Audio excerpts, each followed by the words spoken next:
الشيطان الرجيم بسم الله الرحمن الرحيم أولم يروا أن الله الذي خلق السماوات والأرض ولم يعي بخلقهن بقادر على أن يحيي الموتى بلى إنه على كل شيء قدير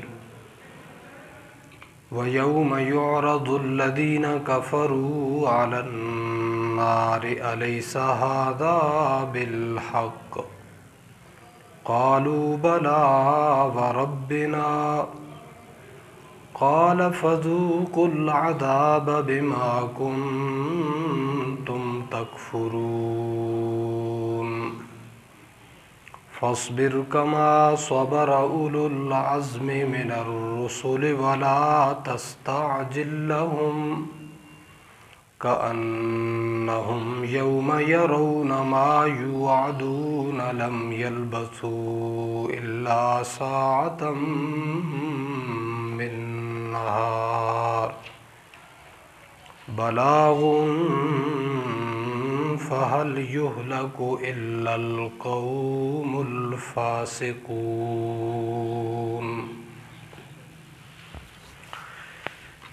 یہ حوامیم سبع میں سے آخری سورہ مبارکہ کا اختتام ہے۔ اس سے پہلے اللہ تبارک و تعالیٰ کی ذات اقدس نے یہ بات ارشاد فرمائی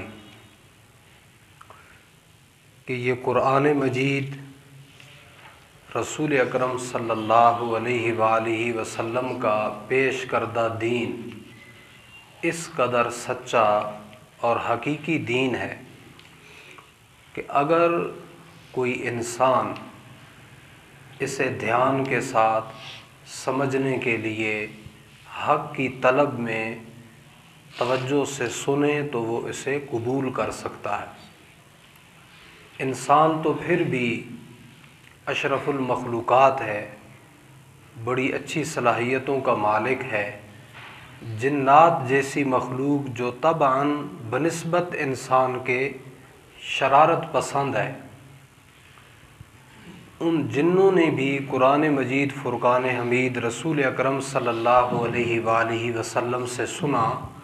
تو انہوں نے بھی فوراً قرآن کو تسلیم کر لی۔ نہ صرف تسلیم کر لیا بلکہ اپنی قوم میں جا کر قرآن مجید کی صداقت اور رسول امین صلی اللہ علیہ وآلہ وسلم کی سچائی کی بات کی اور اپنی قوم کو دعوت دی کہ ہم بھی مومن ہو گئے ہیں، تم بھی آؤ مومن ہو جاؤ۔ وہ کتاب بالکل سچی ہے، یہدی الی الرشد یہدی الی الحق و الی طریق مستقیم، وہ حق بات کی طرف رہنمائی کرتی ہے، سیدھا رستہ دکھاتی ہے، اور اللہ کی طرف بلانے والے شخص کی دعوت کو تسلیم کر لو۔ اگر تم نے میری قوم، ہماری قوم اللہ کی طرف بلانے والے اس شخص کی دعوت کو قبول نہ کیا تو تم اللہ تعالیٰ کو تھکا نہیں سکتے ہو، نہ زمین میں نہ آسمان میں۔ اللہ تعالیٰ تمہیں اپنی گرفت میں لے گا اور پھر اس سے بچنے کا اور کوئی رستہ نہ ہوگا۔ یہ پوری تفصیل پچھلی آیات میں اللہ تبارک و تعالیٰ نے بیان فرمائی ہے۔ اب اس سورہ مبارکہ کا بھی اختتام ہے اور حوامیم سبع جو 7 صورتیں ہم نے پڑھی ہیں ان کا بھی اختتام ہے۔ اب آخر میں اللہ تبارک و تعالیٰ یہ مسئلہ بیان فرماتے ہیں کہ اس قدر آسان، واضح، کھلی حقیقت لوگوں کے نہ ماننے کی اصل وجہ یہ ہے کہ لوگوں کو اس بات کا احساس ہی نہیں کہ ہم نے ایک دن اللہ تعالیٰ کے دربار میں حاضر ہونا اور ہم سے پوچھا جانا۔ لوگ سمجھتے ہیں کہ اس طرح زندگی ہے، مر کر مٹی اور ختم، دوبارہ زندہ ہی کوئی نہیں ہونا شاید، اللہ تبارک و تعالیٰ نے ہم سے پوچھنا ہی کوئی نہیں۔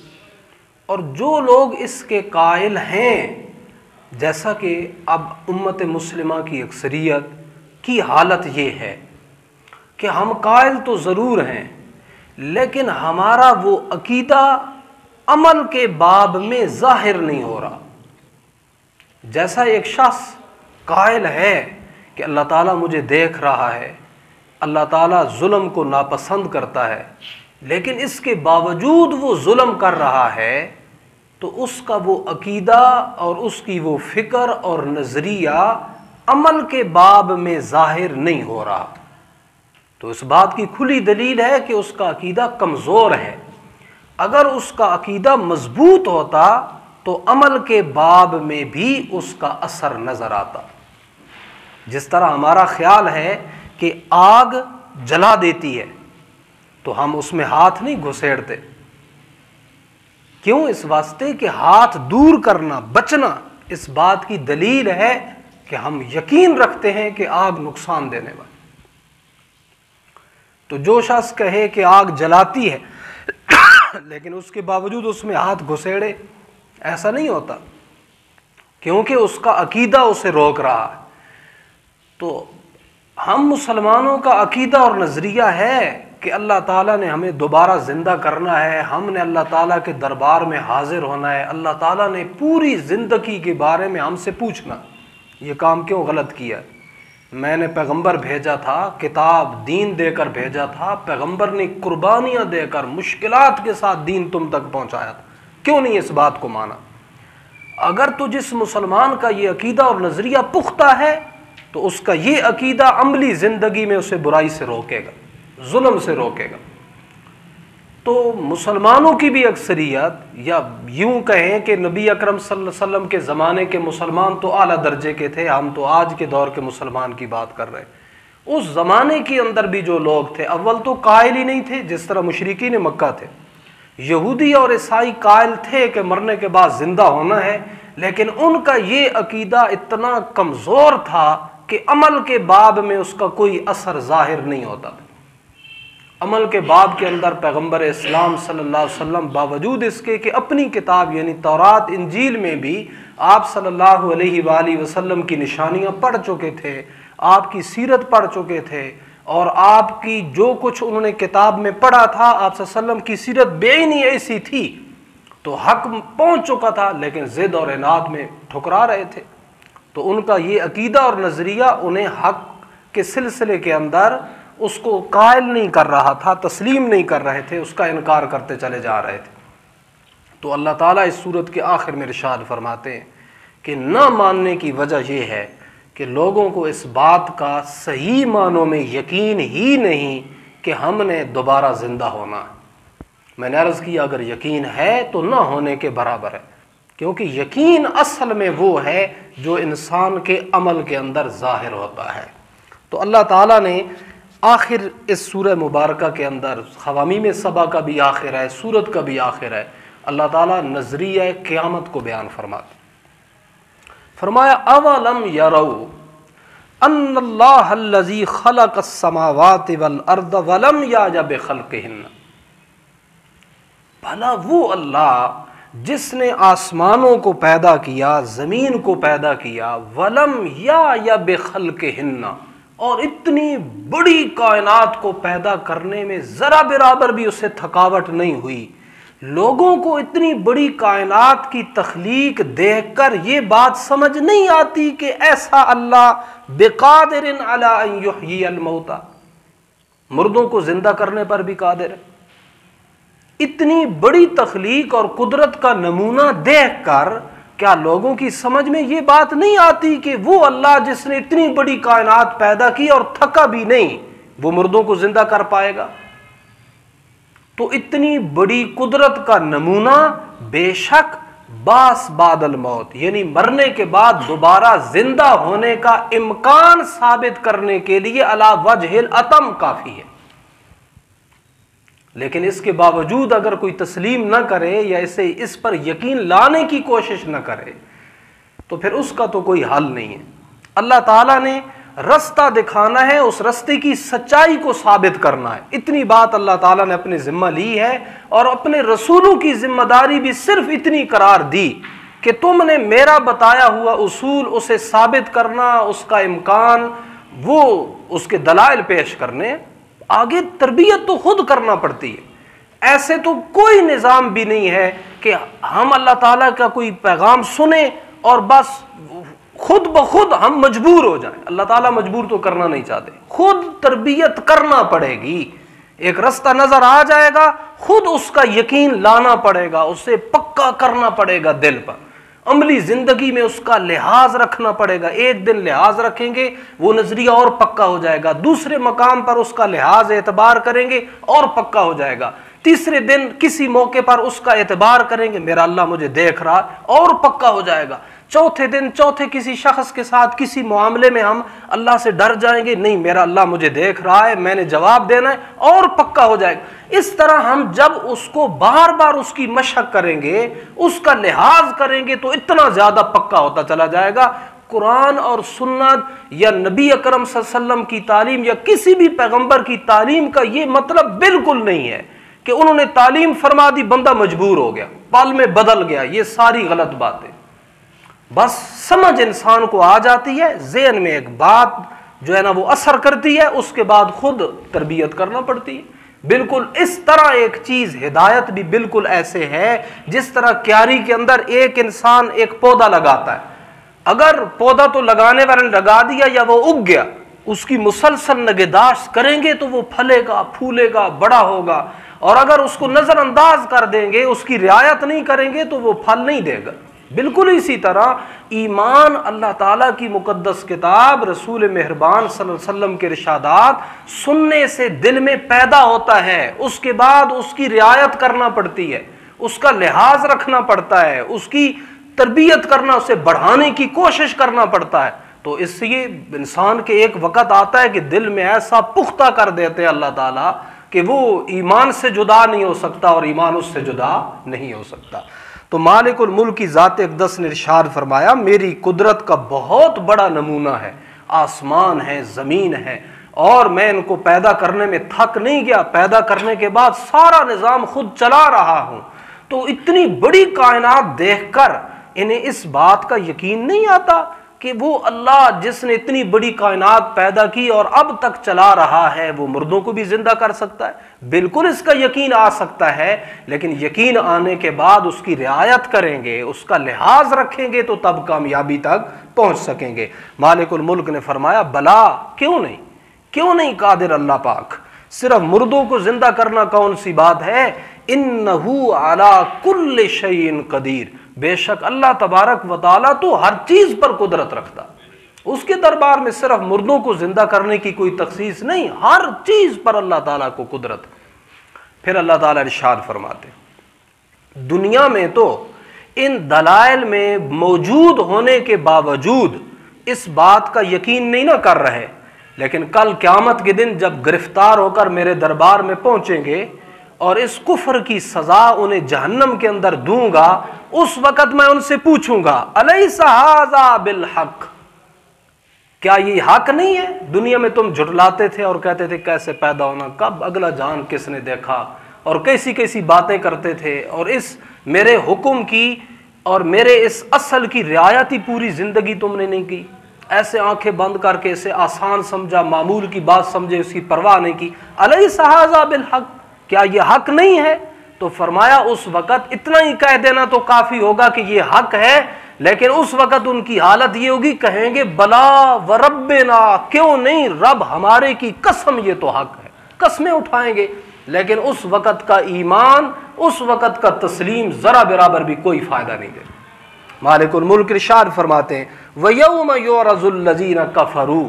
اور جس دن پیش کیے جائیں گے وہ لوگ جو اب انکار کر رہے ہیں، علی النار، آگ پر جب پیش کیے جائیں گے اور انہیں کہا جائے گا الیس ھذا بالحق، کیا یہ جہنم کا عذاب، یہ جزا سزا کا سلسلہ حق نہیں ہے؟ کیا اب بھی تمہارے کوئی شبہات قائم ہیں جو دنیا میں تم شبہات پیش کرتے تھے اور ان شبہات کے پیچھے اپنے آپ کو لگائے رکھتے تھے اور جو حقیقی دلائل ہوتے تھے ان میں غور و فکر نہیں کرتے تھے، شبہوں کے اندر اپنے آپ کو ڈالے رکھا اور جان بوجھ کے کنی کتراتے رہتے؟ کیا اب بھی کوئی شک ہے؟ کیا یہ حقیقت نہیں ہے؟ اللہ تعالیٰ ارشاد فرماتے ہیں قالو، وہ جواب میں کہیں گے بلا، کیوں نہیں، حقیقت ہے، وربنا، ہمیں اپنے رب کی قسم یہ تو حقیقت۔ لیکن اللہ تعالیٰ اس وقت رعایت نہیں کریں گے، بلکہ مالک الملک فرمائیں گے فذوقوا العذاب بما کنتم تکفرون، اب چکھو عذاب اس کا جو تم دنیا میں انکار کیا کرتے تھے۔ آج کا یہ ایمان اور تسلیم تمہیں کوئی فائدہ نہیں دے گا۔ پھر مالک الملک حبیب پیغمبر کو ارشاد فرماتے ہیں فاصبر، محبوب پیغمبر صلی اللہ علیہ وسلم محبت کے ساتھ، محنت کے ساتھ، جذبے اور شفقت سے بھرپور انداز میں تبلیغ کرتے تھے۔ جب سامنے انکار کرتے تھے، اور انکار بھی رسمی نہیں بلکہ پوری طاقت کے ساتھ آپ کی آواز کو دبانے کی کوشش کرتے، جو غریب بیچارے مانتے ان پر ظلم ڈھاتے، آپ صلی اللہ علیہ وسلم بھی بحیثیت انسان ہونے کے دل میں پیدا ہوتی کہ ان کا انکار کرنے والوں کو سزا ہو جاتی، جلدی ہو جاتی، یہ ایمان والے بندوں کو ستاتے ہیں۔ تو اللہ تعالیٰ تسلی دیتے، فرمایا فاصبر، میرے محبوب پیغمبر صبر کر، کما صبر اولو العزم من الرسل۔ جنازہ فاصبر، آپ صلی اللہ علیہ وسلم کو اللہ تعالیٰ فرماتے میرے محبوب صبر کر، جلدی نہ کر کہ انکار کرنے والے تباہ ہو جائیں، برباد ہو جائیں۔ فرمایا صبر کر، حوصلہ کرو میرے محبوب پیغمبر، کما صبر اولو العزم من الرسل، جس طرح اولو العزم پیغمبروں نے صبر کیا تھا۔ میرا حبیب پیغمبر جس طرح نوح علیہ السلام نے صبر کی، یہ اولو العزم پیغمبروں میں سے کوئی خاص درجہ ہے یا سب پیغمبر ہی اولو العزم ہیں؟ اس کے بارے میں مفسرین کرام نے یہاں گفتگو فرمائی، جنہوں نے کہا کہ اولو العزم پیغمبروں میں سے ایک خاص جماعت ہے، پھر اس کی تعیین میں کہ کون کون ہیں لمبی باتیں ہیں، حضرت ابراہیم علیہ السلام، حضرت نوح علیہ السلام، حضرت موسیٰ علیہ السلام، حضرت عیسیٰ علیہ السلام، جناب رسول امین حضرت محمد صلی اللہ علیہ وسلم، یہ نام اکثر تذکرہ ہے۔ لیکن مفسرین کرام کی ایک جماعت کہتی ہے کہ یہ جو اولو العزم من الرسل کا لفظ ہے، یہ من بیان کے لیے اللہ تعالیٰ یہ فرماتے ہیں جس طرح بڑے عزم والوں نے صبر کیا نا، یعنی پیغمبروں نے صبر کیا، میرے حبیب پیغمبر اس طرح صبر کر۔ اس معنی کے اعتبار سے سبھی پیغمبر اولو العزم۔ تو اللہ تعالیٰ فرماتے ہیں میرے محبوب میرے پہلے پیغمبروں کی طرح تو بھی صبر کر۔ پہلے پیغمبروں نے کتنی تکلیفیں اٹھائی، یہاں تک ایک پیغمبر کو آرے سے چیر دیا گیا، زندہ جسم کے 2 ٹکڑے کر دیے۔ حضرت نوح علیہ السلام نے 950 سال تک اللہ تعالیٰ کا حکم پہنچایا، کتنا صبر کیا لمبا۔ تو اللہ تعالیٰ فرماتے ہیں میرے محبوب تو صبر کر جس طرح پہلے پیغمبروں نے صبر کیا، وَلَا تَسْتَعْجِل لَّهُمْ، ان منکروں کے لیے جلدی نہ کر،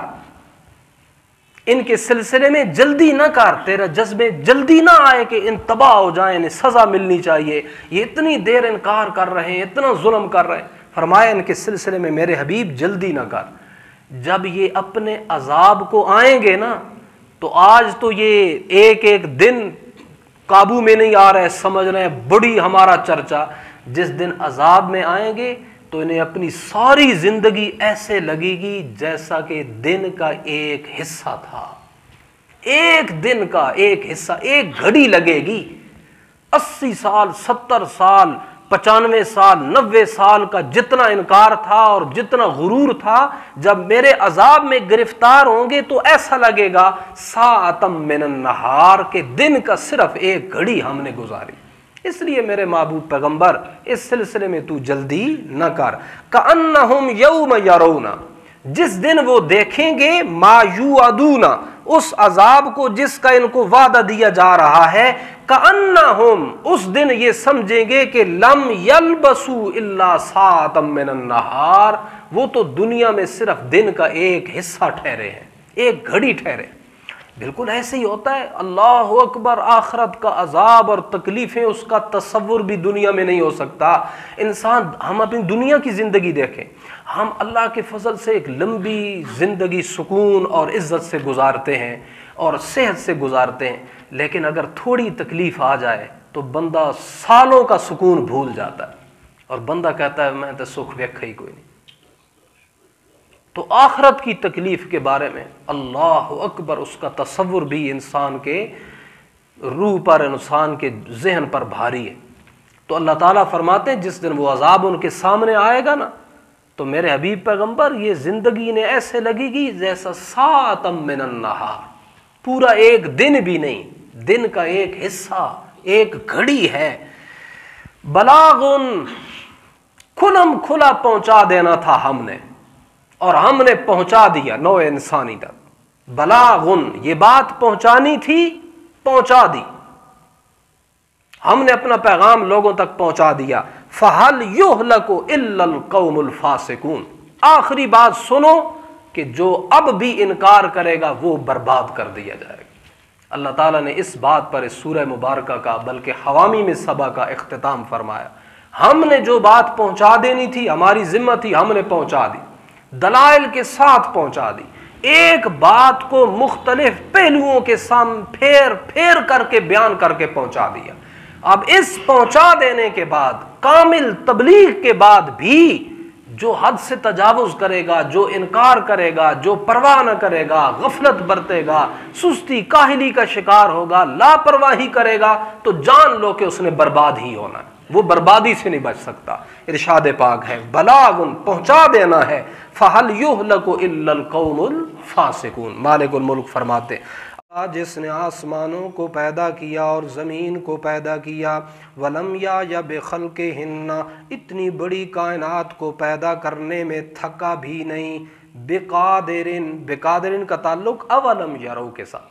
کیا انہیں نہیں سمجھ آئی کہ یہ اللہ قدرت رکھنے والا ہے، عَلَىٰ أَن يُحْيِيَ الْمَوْتَىٰ، اس بات پر کہ وہ زندہ کر سکے گا مردوں کو، بلا کیوں نہیں، إِنَّهُ عَلَىٰ كُلِّ شَيْءٍ قَدِيرٌ، مردوں کو زندہ کرنے کی ہی تخصیص نہیں بلکہ وہ تو ہر چیز پر قدرت رکھنے والا ہے۔ وَيَوْمَ يُعْرَضُ الَّذِينَ كَفَرُوا عَلَى النَّارِ، اور جس دن پیش کیا جائے گا آگ پر ان لوگوں کو جو اب انکار کر رہے ہیں، کہا جائے گا أَلَيْسَ هَٰذَا بِالْحَقِّ، کیا یہ حق نہیں تھا؟ قالوا، وہ کہیں گے بلا کیوں نہیں، وربنا، قسم ہمیں اپنے رب کی یہ تو حق ہے، لیکن انہیں معاف نہیں کیا جائے گا بلکہ کہا جائے گا فذوقوا العذاب، پس اب چکھتے رہو تم عذاب کو، بما کنتم تکفرون، بوجہ اس کے کہ تم دنیا میں انکار کیا کرتے تھے۔ فاصبر، میرے محبوب پیغمبر تو صبر سے کام لے، کما صبر اولو العزم من الرسل، جس طرح اولو العزم پیغمبروں نے صبر کیا، ولا تستعجل لهم، اور نہ جلدی کر تو ان منکروں کے بارے میں، کأنہم یوم یرون ما یوعدون لم یلبثوا الا ساعة من نہار، جس دن یہ دیکھیں گے اس عذاب کو جس کا انہیں وعدہ دیا جا رہا ہے، تو سمجھیں گے کہ نہیں ٹھہرے وہ مگر دن کی ایک گھڑی۔ بلاغن، پس ہماری ذمہ داری تو تھی بات کو پہنچا دینا، سو پہنچا دی گئی، تبلیغ کر دی گئی۔ فَهَلْ يُهْلَكُ إِلَّا الْقَوْمُ الْفَاسِقُونَ، پس نہ ہلاک کیے جائیں گے مگر وہی لوگ جو حد سے تجاوز کریں گے۔ سننے کے بعد بھی جو حد سے تجاوز کرے گا تو وہ برباد ہو کر رہے گا۔ اللہ تعالی ہم سب کو اپنی مقدس کتاب سمجھنے، اس کے مطابق اپنی فکر، عقیدہ، نظریہ بنانے اور عملی زندگی میں ان عقائد حقہ کی رعایت کرنے کی توفیق مرحمت فرمائے۔ کمی کو